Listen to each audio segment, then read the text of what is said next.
বাড়িতে negative energy ভরে গেছে, কিচ্ছু করতে পারছেন না, বাড়িতে ঘ্যাচ ঘ্যাচ খ্যাচ খ্যাচ লেগে আছে, শত্রু বৃদ্ধি হচ্ছে, অর্থনৈতিক সমস্যার থেকে আপনি মুক্তি পাচ্ছেন না, আপনি এই ছোট্ট উপায়টি করুন। নমস্কার, আমি শ্রী মিলন অধিকারী।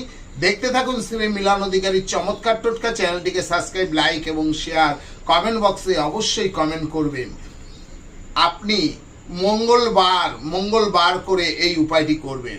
আপনি কি করবেন? 21টি নিম পাতা নিন এবং 11টি লবঙ্গ আর কিছুটা কর্পূর, 3টে তেজপাতা ভালো করে সর্ষের তেল মাখিয়ে নিন।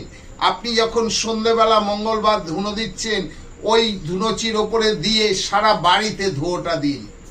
দেখুন কিছু দিনের মধ্যে আপনার বাড়ির সর্ব নেগেটিভ এনার্জি দূর হয়ে যাবে।